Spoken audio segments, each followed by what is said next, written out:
സംഘർഷങ്ങൾക്കും അനിശ്ചിതത്വങ്ങൾക്കും വിരാമം ഇട്ടുകൊണ്ട് അമേരിക്കയും ഇറാനും തമ്മിൽ ചരിത്രപരമായ സമാധാന ഉടമ്പടിയിലേക്ക് നീങ്ങുന്നു. പശ്ചിമേഷ്യയിൽ യുദ്ധഭീതി വിതച്ചുകൊണ്ട് അടച്ചിട്ടിരുന്ന ഹോർമുസ് കടലിടുക്ക് വീണ്ടും തുറക്കാൻ ഇരു രാജ്യങ്ങളും തമ്മിൽ ധാരണയായത് ആഗോള സമ്പദ് വ്യവസ്ഥയ്ക്കും ഇന്ധന വിപണിക്കും വലിയ ആശ്വാസമായിരിക്കുകയാണ്.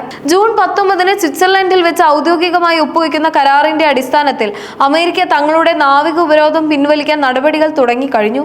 ഫെബ്രുവരി അവസാനം ആരംഭിച്ച US-ഇറാൻ സംഘർഷം ലോകത്തെ തന്നെ വലിയ സാമ്പത്തിക പ്രതിസന്ധിയിലേക്കാണ് തള്ളിയിട്ടത്. ആഗോള ഇന്ധന വിതരണത്തിന്റെ സിംഹഭാഗവും നടക്കുന്ന ഹോർമുസ് കടലിടുക്ക് യുദ്ധത്തെ തുടർന്ന് തടസ്സപ്പെട്ടത് എണ്ണവില കുതിച്ചുയരാൻ കാരണമായി. ഏപ്രിലിൽ ഒരു ചെറിയ വെടിനിർത്തൽ പ്രഖ്യാപിച്ചെങ്കിലും അത് നിലനിർത്താനായില്ല. തുടർന്ന് Pakistan, Qatar, Egypt, Saudi Arabia, തുർക്കി തുടങ്ങിയ രാജ്യങ്ങളുടെ മധ്യസ്ഥതയിൽ നടന്ന തീവ്രമായ ചർച്ചകൾക്കൊടുവിലാണ് ഇപ്പോൾ ഒരു തീരുമാനത്തിൽ എത്തിയിരിക്കുന്നത്. American president Donald Trump social മീഡിയയിലൂടെയാണ് കരാർ പൂർത്തിയായതായി പ്രഖ്യാപിച്ചത്.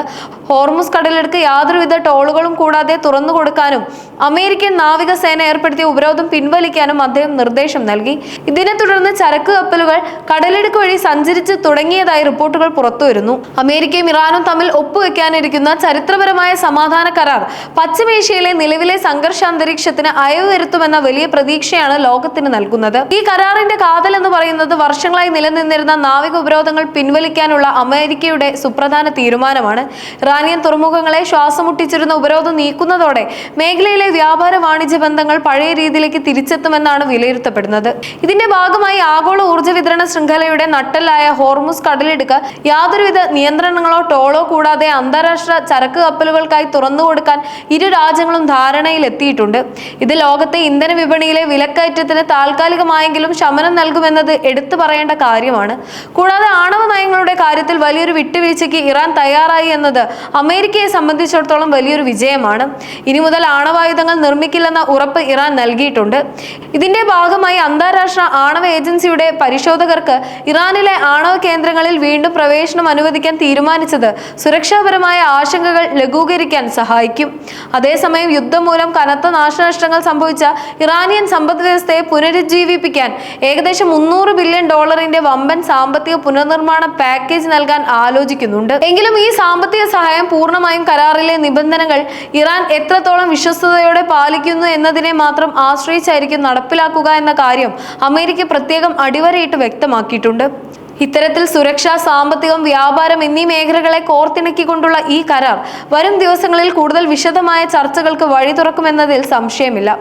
ഈ കരാർ നിലവിൽ വരുന്നതോടെ പശ്ചിമേഷ്യയിലെ യുദ്ധസമാനമായ അന്തരീക്ഷത്തിന് അന്ത്യം കുറിക്കാനാകുമെന്ന വലിയ പ്രതീക്ഷയിലാണ് ലോകരാഷ്ട്രങ്ങൾ ഒന്നടങ്കം ഉറ്റുനോക്കുന്നത്.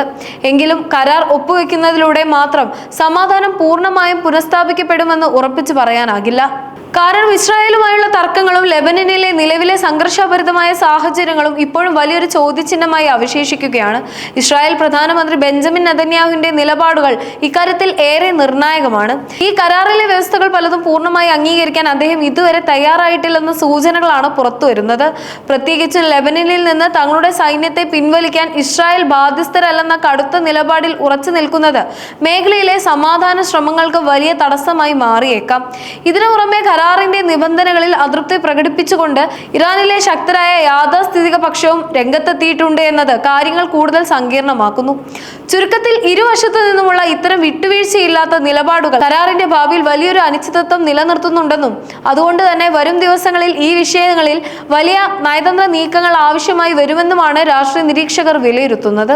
യുദ്ധം മൂലം കടുത്ത പണപ്പെരുപ്പവും രൂക്ഷമായ ഇന്ധനക്ഷാമവും നേരിട്ടുകൊണ്ടിരുന്ന ലോകത്തെ പല രാജ്യങ്ങൾക്കും അമേരിക്ക ഇറാൻ സമാധാന ഉടമ്പടി വലിയൊരു ആശ്വാസമായാണ് വന്നെത്തിയിരിക്കുന്നത്.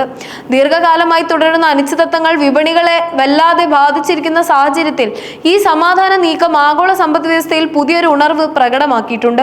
ഇതിന്റെ പ്രതിഫലനം എന്നോണം ഇന്ധനവിലയിൽ കഴിഞ്ഞ ദിവസങ്ങളിൽ നേരിയ തോതിൽ കുറവ് രേഖപ്പെടുത്തിയത് ആഗോള വിപണിയിൽ വലിയ ആത്മവിശ്വാസമാണ് പകർന്നു നൽകിയിരിക്കുന്നത്. പാകിസ്ഥാൻ ഉൾപ്പെടെയുള്ള രാജ്യങ്ങൾ തങ്ങളുടെ വരുംകാല സാമ്പത്തിക പ്രവചനങ്ങൾ കൂടുതൽ മെച്ചപ്പെടുത്താനുള്ള തയ്യാറെടുപ്പുകളിലാണ് ഇപ്പോൾ. എങ്കിലും യുദ്ധത്തിൽ തകർന്നുപോയ എണ്ണ ഉൽപാദന കേന്ദ്രങ്ങൾ കേന്ദ്രങ്ങളും തകരാറിലായ ഊർജ്ജ പശ്ചാത്തല സൗകര്യങ്ങളും പൂർവ്വസ്ഥിതിയിലാക്കുക എന്നത് അത്ര എളുപ്പമുള്ള കാര്യമല്ല. അതിനാൽ തന്നെ വിപണി പഴയ പ്രതാപത്തിലേക്ക് തിരിച്ചെത്താൻ മാസങ്ങളോളം കാത്തിരിക്കേണ്ടി വരുമെന്ന ശക്തമായ മുന്നറിയിപ്പാണ് സാമ്പത്തിക വിദഗ്ധർ നൽകുന്നത്.